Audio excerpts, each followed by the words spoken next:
All right. There are 3 to 4 points given about the state mentioned under Article 12. Let's see what are there. In other words, the purposes of Part 3 of the Constitution, the state comprises of the following. Basically, the definition has been broken down into 4 important points, and it's given here again. Government and Parliament of India, that is the executive and the legislature of the Union. Government and legislature of each state, that is the executive and legislature of the various states of India. All local and authorities within territory of India. All local and other authorities who are under the control of Government of India. Yes, perfect. Let's move on to Article 13, Subclause 2, Judicial Review. Very important topic, not that vast, but yes, carries a very important and illustrative meaning. So let's kindly pay attention to your notes. Okay. According to Article 13, all laws that are violative of fundamental rights shall be void. Here, there is an express provision for judicial review.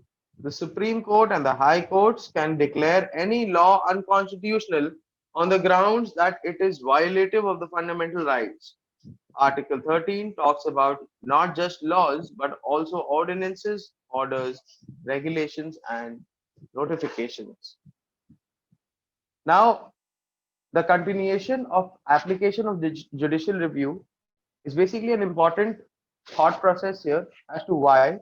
Because every time any kind of person who tries to initiate a corruptive activity, it's something that 70% of the times they go against the fundamental rights or the fundamental duties provided to us, right? So when somebody is making such a gesture, such a corruptive gesture of trying to hinder with the fundamental rights and duties that are provided to us, his act is basically completely unconstitutional, right? And anything that he does or any law that he uses against fundamental rights, right? Any law that he uses against fundamental rights is going to be null and void, completely violative, and hence the Supreme Court and the High Courts concerned are going to take it up as judicial review, right? So in fundamental rights, you people know that there is a right which provides for what? Right to freedom of practice of any religion, right? Don't we have this right under fundamental rights or not? Practicing and of any sort of religion we have, right? But what if anything comes up, any new sub law or bylaw comes up that prohibits us from practicing the kind of religion we want to? Don't you think it is a little violative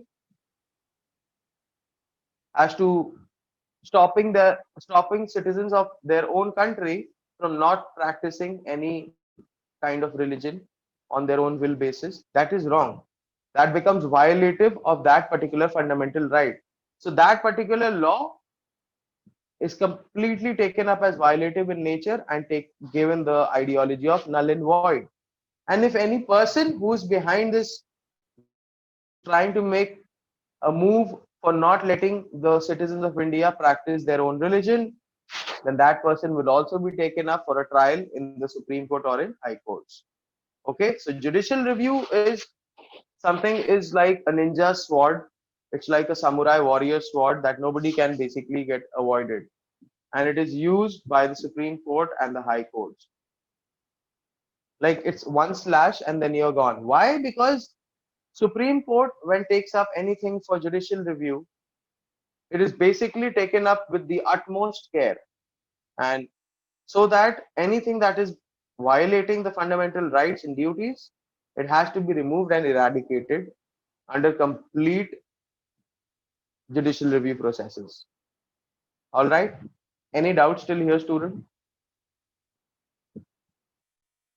I know judicial review is kind of a new topic.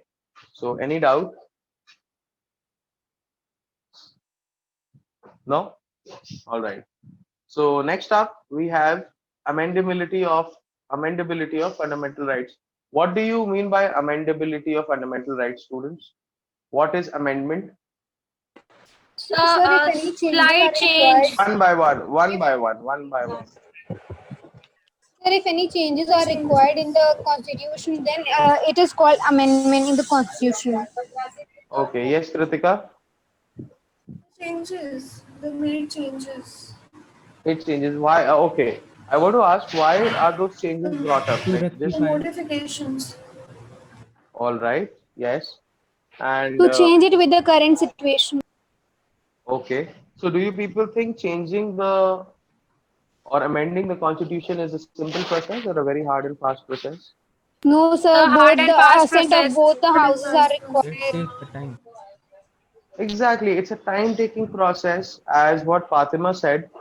The consent of both the houses is very important. That's a place from where everything begins, right? Parliament, both the houses, meetings, agendas, bills, and then the voting. So amendment of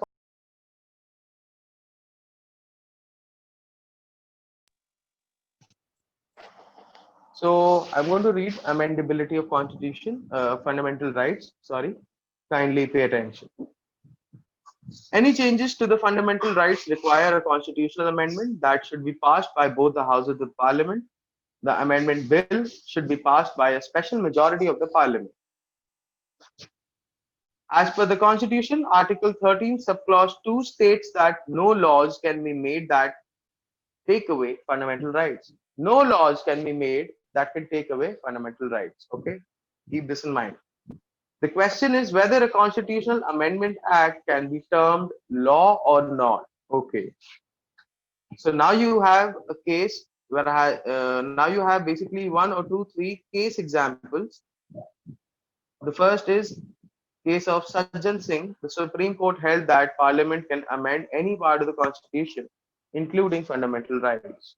Next, in 1967, the Supreme Court reversed its stance taken earlier when in the verdict of Golat Nath case, it said that fundamental rights cannot be amended.